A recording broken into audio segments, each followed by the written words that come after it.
Monsieur le Premier ministre, Monsieur le Président de l'Assemblée nationale, Monsieur le Premier ministre, Mesdames et Messieurs les ministres, Mesdames et Messieurs les députés, Mesdames et Messieurs les invités. Je dis pour tous ceux que je viens de désigner toutes mes félicitations pour leur élection ici ou là. Un merci particulier au Premier ministre, d'abord pour l'exposé qu'il a donné tout à l'heure. Et je ne pense pas que si on réfléchit un peu de manière scientifique, qu'on puisse dire que c'est un discours de la majorité ou de l'opposition. Il a décliné les besoins que tous les Gabonais éprouvent. Il n'y a pas une façon de mourir de l'opposition, une façon de mourir de la majorité.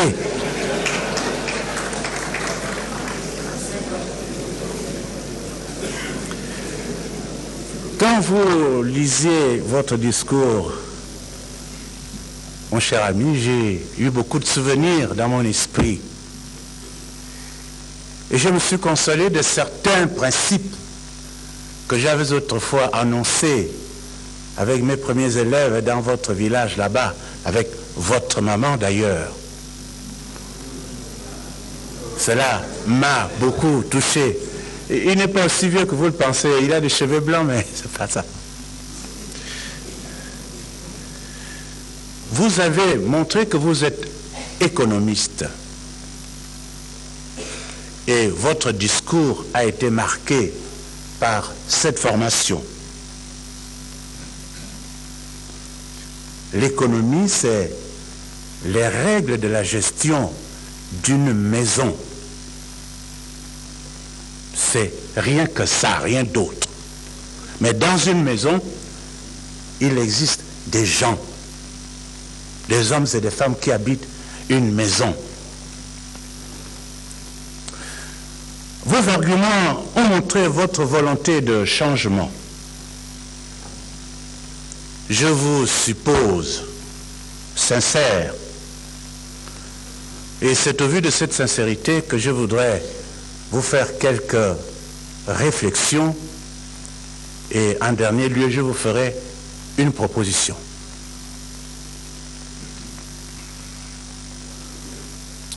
Nous sommes dans la maison. La vie doit être respectée absolument. Et beaucoup dans notre pays n'ont pas compris cela. Il a fallu que le président de la République, il y a 48 heures, ait dénoncé sévèrement l'habitude des crimes rituels dans notre pays. Et il a eu le soin de signaler que finalement, ces crimes rituels font reculer notre pays, contrairement à ceux qui pensent que les crimes rituels, ça leur permet d'avoir des places et d'avancer. Ce n'est pas vrai. La vie du Gabonais doit être respectée. Il faudrait donc remettre dans votre système des moyens de découvrir ceux qui se livrent à ce genre de pratiques. Il ne faut pas avoir peur. On vous soutient pour ça.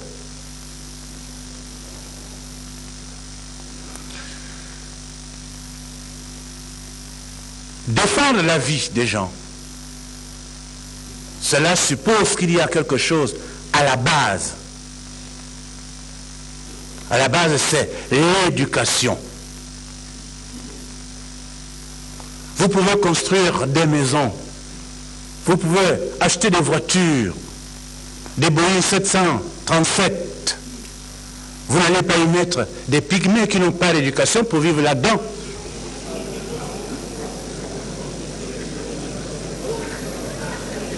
Vous pouvez...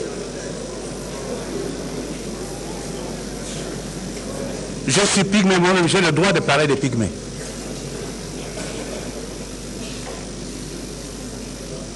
Vous pouvez dire que vous créez des emplois. 100 emplois dans tel domaine, 100 emplois dans tel autre domaine. Mais les emplois sont occupés par les gens. Et si ces gens ne sont pas formés, vous faites quoi? Je voudrais vous montrer que la première chose, c'est la formation, c'est l'éducation. L'éducation, c'est l'initiation à la gestion de son autonomie et de sa liberté. S'il n'y a pas cette initiation, il ne peut rien se passer dans un pays. La formation intellectuelle. Je sais que vous avez reçu une solide formation intellectuelle. Ça, je le sais, je peux en témoigner. Vous savez ce que ça vaut pour un homme. Si nous n'avons pas cela dans le pays, si on n'a que des gens formés à peu près, nous ne pouvons pas nous en sortir. Il faut faire des efforts. Tout le monde doit faire des efforts. La formation de l'individu, c'est 1. Tous les chiffres jusqu'à des milliards ont leur début en 1. Si on commence par le commencement, c'est l'éducation. L'éducation. Il faut que tous les enfants puissent aller à l'école. C'est même la première mesure de sécurité dans un pays. Si les enfants ne vont pas à l'école, le pays se trouve après dans l'insécurité. Parce que les enfants qui ne vont pas à l'école, qui sont intelligents, sont frustrés et ils vont faire le banditisme. S'ils sont à l'école, ils sont déjà occupés utilement. Voilà pourquoi le rassemblement a toujours dit, il faut que tous les enfants aillent à l'école.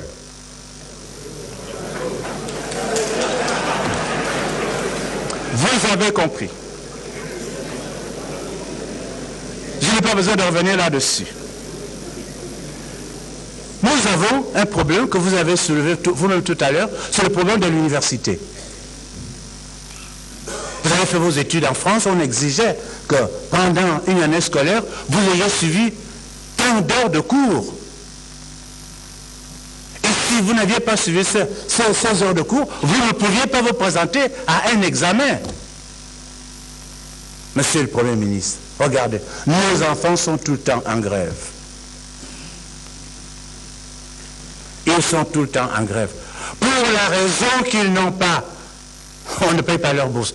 Mais ça fait, j'ai été ministre depuis 2002 et ça, tous les ans, c'est toujours, les élèves font grève parce qu'ils n'ont pas touché la bourse. Monsieur le Premier ministre, vous qui savez ce que c'est les études, est-ce que vous ne pouvez pas prendre immédiatement des décisions pour résoudre définitivement ce problème, pour que la bourse soit payée aux enfants, aux heures, à une date du mois, que ça soit payé tout de suite et que les enfants puissent aller à l'école?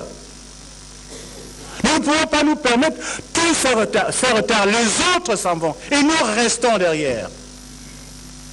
Je suis parti une fois de Malinga jusqu'à Guédouma, un lundi matin. Je n'ai trouvé qu'une école ouverte. Toutes les autres étaient fermées. Il n'y avait personne. Chez moi, vous avez à Yimagula, vous partez de Kougoulou jusqu'à Mela, vous trouvez une seule école ouverte. Mais quel Gabon de demain nous préparons si il n'y a pas cette formation intellectuelle suivie par l'État? Aujourd'hui, dans le secondaire, les 2/3 du secondaire sont entre les mains des privés. Ce ne sont pas les privés qui construisent un État. C'est l'État, c'est le gouvernement qui construit un État. Monsieur le Premier ministre, il faudrait qu'on y réfléchisse et mettre tout le monde à contribution et qu'on ne passe pas notre temps à parler de opposition, majorité. Voilà, ça fait 20 ans que nous en parlons.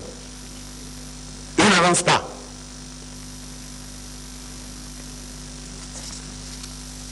La santé. On ne peut pas faire un système sanitaire au Gabon aujourd'hui si on n'a pas fait un inventaire systématique dans tous les villages. Il faut y passer. J'ai fait l'expérience dernièrement dans le Wellington. Vous en êtes. Figurez-vous que dans le Wellington, il n'y a qu'un seul hôpital qui marche. L'hôpital canadien. Et encore, qui fonctionne comme une clinique. Et j'imagine partout ailleurs, c'est pareil. Mais si si les citoyens ne se portent pas bien, si les citoyens n'ont pas la formation pour occuper des responsabilités, où allons-nous? C'est impossible d'avancer.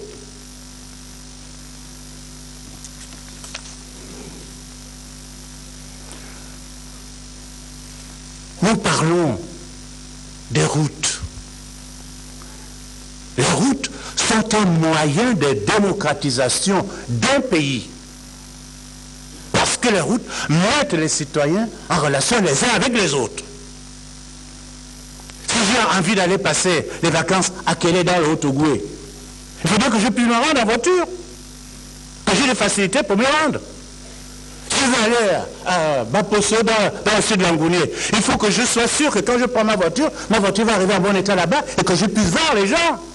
Que je puisse me lier d'amitié. Mais si nous sommes enclavés, nous sommes séparés les uns les autres, je ne peux pas. Et on dira, il faut faire l'unité nationale. L'unité nationale commence par la communication entre les citoyens. S'il n'y a pas ça, je ne peux pas décider d'aller à, c'est pas à Popa ou je ne sais où, parce que je me dis, il faut aller là-bas, la voiture, ça va être cassé. Nous parlons de pont. Le pont de Kango se trouve dans les difficultés. Mais ce pont n'est pas le seul au Gabon. Nous avons le pont de Lambaréné. Nous avons le pont de Mouila. Nous avons le pont de Makokou. Nous avons le pont de Franceville. Est-ce que, à partir de l'expérience que nous avons du pont de Kango, nous profitons pour aller voir ce qui se passe ailleurs? Et afin de prendre les mesures qui s'imposent pour qu'on ne se trouve pas devant les mêmes difficultés. Et nous devrions même dire que quand même, qu'un pays comme le Gabon vit avec un seul axe routier. Ce Premier ministre, ça ne fait pas, entre guillemets, ça ne fait pas très sérieux. Je vous demande, je vous prie, monsieur le Premier ministre, secouez le cocotier, on vous soutient. On s'en fiche que vous soyez du Wellington ou de Yofa ou de Abarmedoumo ou bien de Daïmawa. Ça n'a aucune importance, ça. Le président vous a nommé Premier ministre parce qu'il a confiance en vous. Vous faites votre travail. Tous les autres débats sont inutiles. Il ne faut pas vous perdre là-dedans.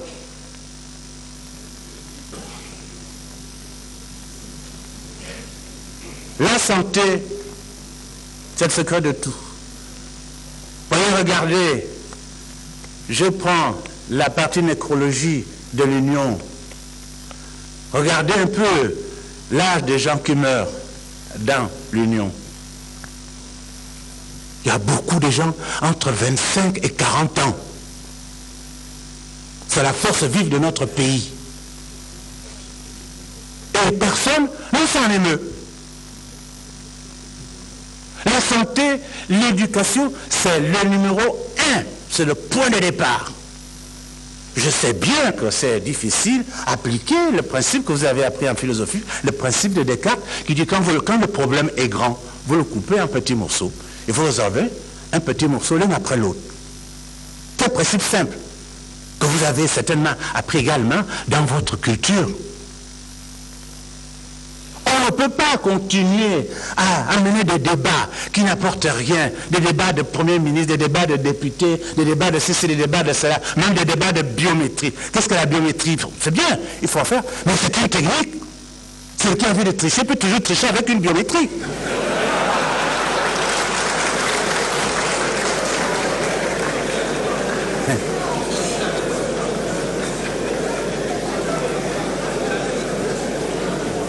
C'est pour nous dire que, quand même,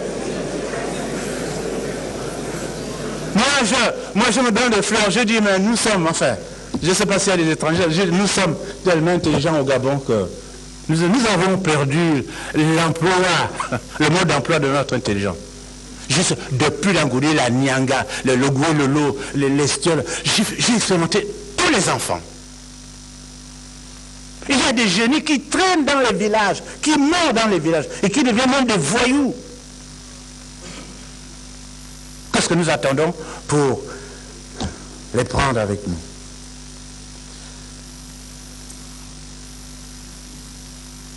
Vous avez retenu le principe de l'école cadeau, hôpital cadeau, je dis, je continue à le dire. Il y en a qui, pour plaisanter la chose, disent, oui, les femmes cadeaux. Je dis, si vous voulez, ça c'est votre affaire. D'ailleurs, puisque les femmes aiment, elles sont toujours cadeaux, puisque quand on aime, on donne gratuitement. Complètement ridicule.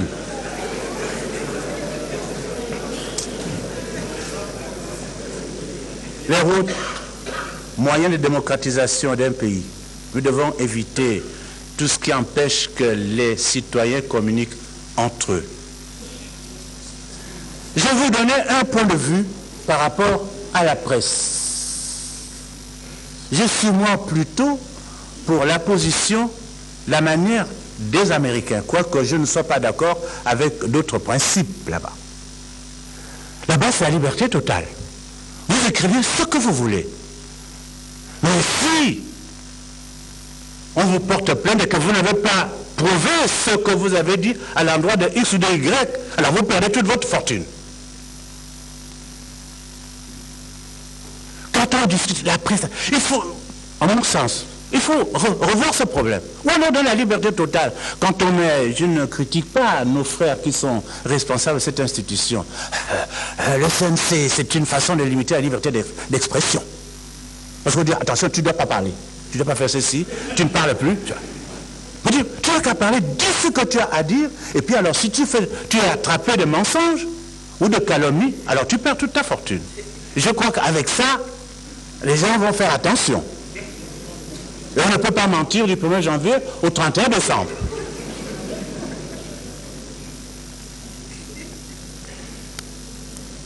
Vous avez parlé de culture. Ce n'est pas mon dada, mais c'est essentiel. Si vous n'avez pas de culture, vous n'existez pas. Je dis à tous les jeunes que je reçois, ils sont Kota, ils sont Fan, ils sont Pounu, ils sont Nzebi, ils sont Teki, ils sont Obamba. Je leur pose la question, monsieur, vous dites que vous êtes Obamba, oui. Parlez-vous Obamba? Non. Je dis, vous n'êtes pas Obamba. Si vous ne parlez pas Obamba, vous n'êtes pas Obamba. C'est ça qui fait l'identité. C'est sa langue d'abord. Vous ne connaissez pas cette langue-là. Vous ne pouvez pas produire dans ce milieu. Et vous n'avez pas accès à tous les savoirs séculaires qui ont été accumulés par cette langue d'Obamba. Et c'est là que j'arrive à la décision. Il faut donc qu'on arrive à une décision d'apprentissage des langues nationales à l'école. Cela, c'est possible. Il faut qu'on arrive à introduire nos langues à l'école, Monsieur le Premier ministre. Ce n'est pas à vous que j'apprendrai l'importance de la langue maternelle, puisque vous parlez parfaitement la vôtre, depuis votre plus jeune âge. La culture, c'est moi qui existe. Et parce que j'existe, je suis en mesure d'être en dialogue avec l'autre différent. Il peut m'apporter des choses, et moi je peux lui apporter des choses. Sans complexe. Tous les complexes que nous connaissons dans notre pays tiennent au fait que nous sommes acculturés. Nous sommes désaliénés. Quelqu'un qui est parfaitement assis dans sa culture, il n'a pas peur de discuter avec l'autre différent. Alors, langue nationale, s'il vous plaît. Alors, si vous voulez, moi, je termine, je ne veux pas garder trop longtemps la parole, je termine par une proposition.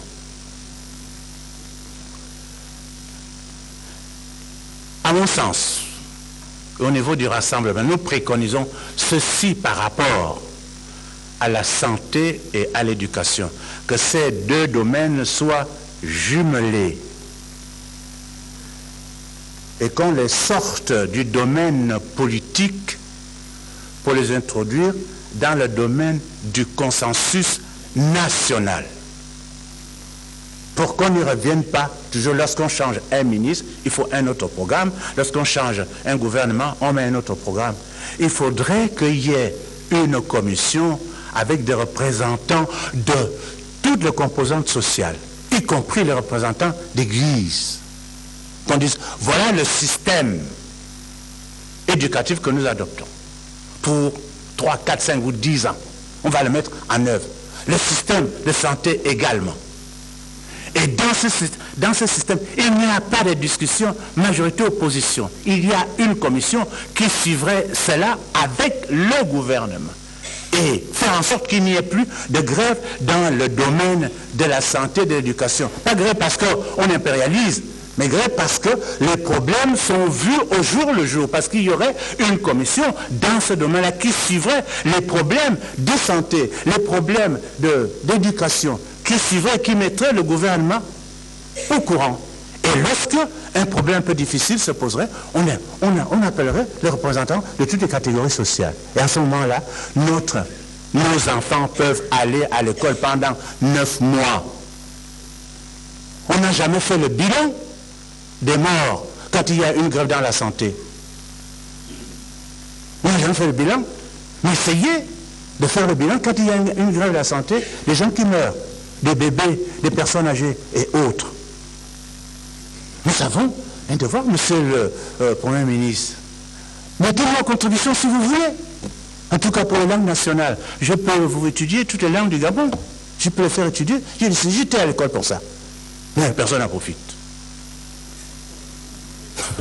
Voilà. Mettez-nous en contribution, mettez tout le monde en contribution. Ceux qui ont envie de travailler, qu'ils travaillent. Ceux qui n'ont pas envie, laissez-les tranquilles.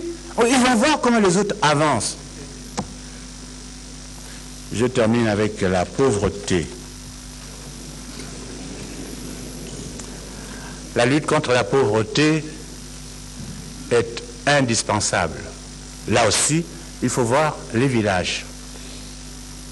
Si on n'a pas été voir ce qui se passe dans les villages, qu'on ne parle pas de pauvreté. Je suis ici à l'Assemblée nationale, je puis vous assurer que dans le fin fond de la brousse, il y a des vieux et des vieilles qui meurent de faim. Ils n'ont personne pour les entretenir. Ceux qui n'ont pas eu d'enfants, qui sont allés à l'école et qui leur envoient à manger de temps en temps, figurez-vous comment ils vivent. Vivre dans un village du Gabon aujourd'hui, à Mambouété par exemple, dans le Goué-le-Loup, imaginez-vous l'effort que doit faire un villageois pour gagner 1000 francs. Vous imaginez gagner 1000 francs, mais je dis 1000 francs, même 500 francs. Alors je dis que si nous voulons avancer, que notre pays se développe, il faut qu'on commence par le développement des villages. Je vous remercie.